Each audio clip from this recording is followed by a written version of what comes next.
Eleanor of Aquitaine, born around 1122 in the vibrant region of southwestern France, was a woman whose life story would become one of the most extraordinary tales of the High Middle Ages. She was the elder daughter of William X, Duke of Aquitaine, a man known for his patronage of the arts and his own poetic talents. From her father, Eleanor inherited not just a vast and wealthy duchy, but also a sharp intellect and a deep appreciation for culture and learning. The court of Aquitaine was renowned throughout Europe as a center of chivalry, poetry, and courtly love, and this environment profoundly shaped Eleanor's worldview. Her education was exceptional for a woman of her time, encompassing literature, philosophy, music, and several languages, including her native Occitan and Latin. At the tender age of 15, her life took a dramatic turn when her father died, leaving her as the Duchess of Aquitaine in her own right. Her inheritance made her the most eligible heiress in Europe, controlling a territory larger and richer than that of the King of France himself. Just hours after her father's death, she was married to Louis VII, the heir to the French throne, a match that had been arranged to unite Aquitaine with the French crown. The contrast between the pious, reserved Louis and the vivacious, worldly Eleanor was stark from the very beginning.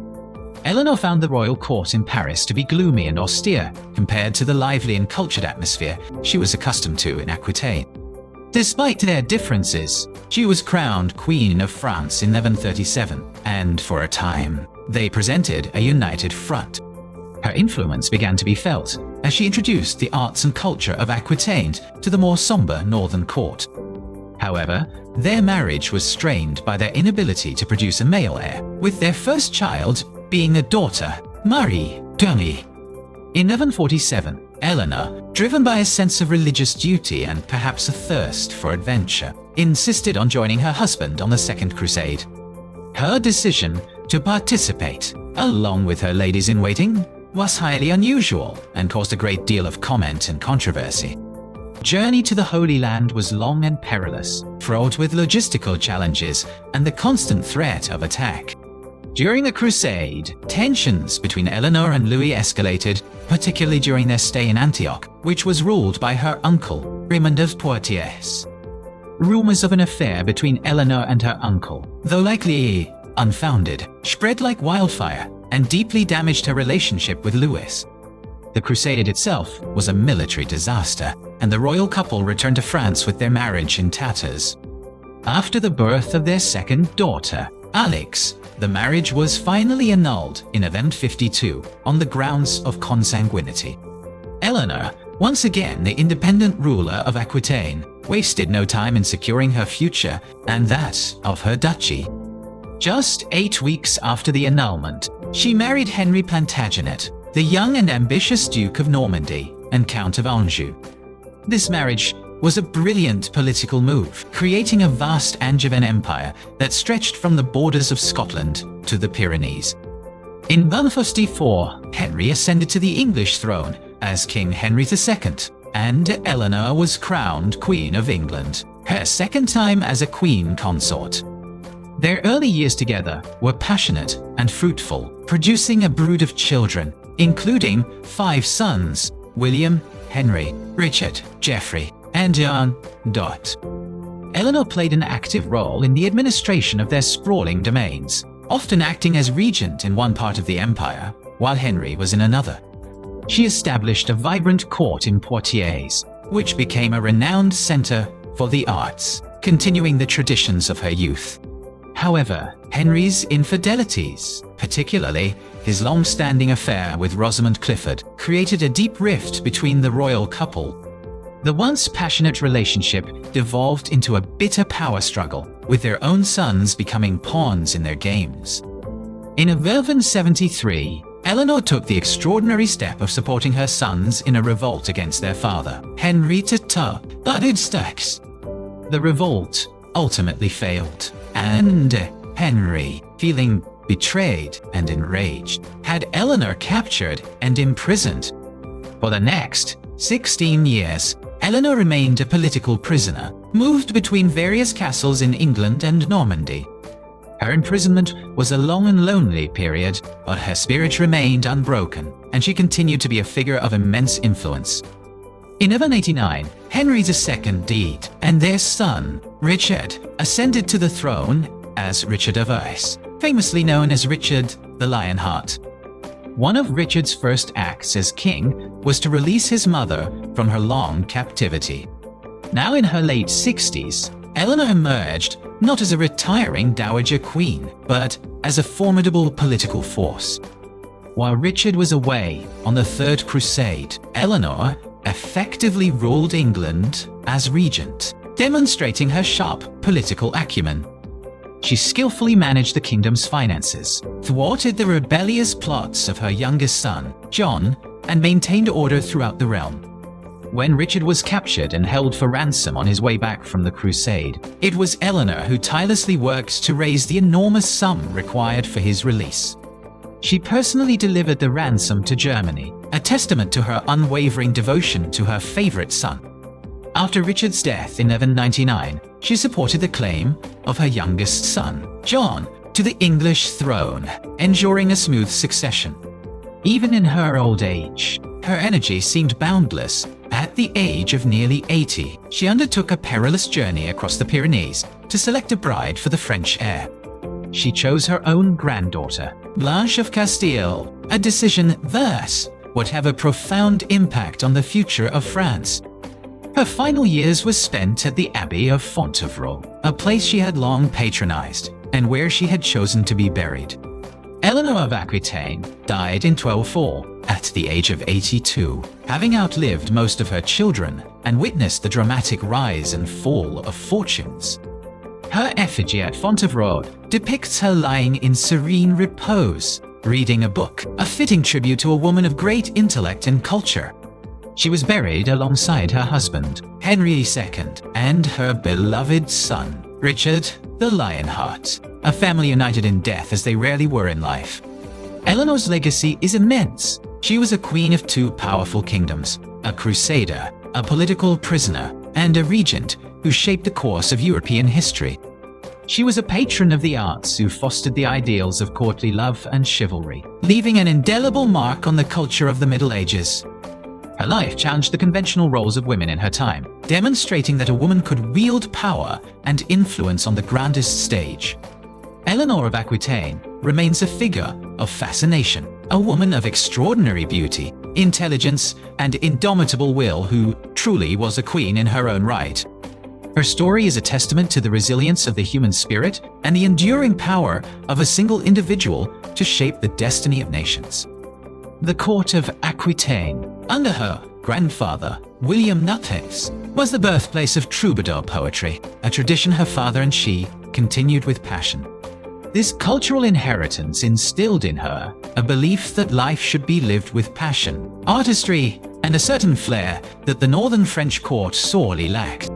Her arrival in Paris as the new queen was like a splash of vibrant color in a monochrome world, bringing with her the songs and fashions of the South. Louis XVII, a man raised in a monastery before his brother's death made him heir, was often bewildered by his wife's vivacity and strong will. The failure of the Second Crusade was a turning point, not just for Christendom, but for the royal marriage, exposing its deep-seated incompatibilities on a public stage. Eleanor's request for an annulment during the Crusade, though initially denied by the Pope, signaled that the union was beyond repair. Returning to Aquitaine after the annulment, she was once again a sovereign ruler, and her journey home was fraught with danger as ambitious lords sought to kidnap and forcibly marry her. Her marriage to Henry of Anjou was not just a love match, but a strategic alliance of two powerful and ambitious individuals who saw the potential in joining their lands and their destinies. As Queen of England, Eleanor was not content to be a mere figurehead. She was actively involved in the governance of the realm, often holding court and dispensing justice. The Angevin court was peripatetic, constantly moving, and Eleanor and her household were a familiar sight on the roads of England, Normandy, and Anjou. Her relationship with her sons was complex and deeply influential. She instilled in them her own love for culture, her ambition, and her fierce independence. Henry the young king, her eldest surviving son, was crowned king in his father's lifetime, an act that ultimately fueled his ambition and led to conflict. Richard, her third son, was her clear favorite, sharing her poetic soul and her warrior spirit, and he was invested as Duke of Aquitaine, her own beloved homeland. The Great Revolt of 173 was a family tragedy on an epic scale, pitting husband against wife and father against sons. During her long imprisonment, Eleanor became a symbol of resistance for some, and a cautionary tale for others, her name rarely spoken at Henry's court. She was held in various locations, including Chinon Castle in France and Sarum in England, her world shrinking to the confines of her chambers. The death of Henry the young king from dysentery in 1183 was a devastating blow to both his parents, a moment of shared grief in their long estrangement. Upon her release, Eleanor, then 67, embarked on what was arguably the most powerful phase of her life, wielding authority with the wisdom of her years. The regency was marked by a series of wise and popular decisions, including declaring a general amnesty and reforming the system of weights and measures.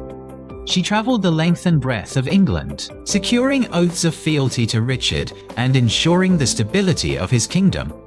Her diplomatic skills were put to the test in managing the complex relationship with the ambitious King Philip II of France, her former stepson.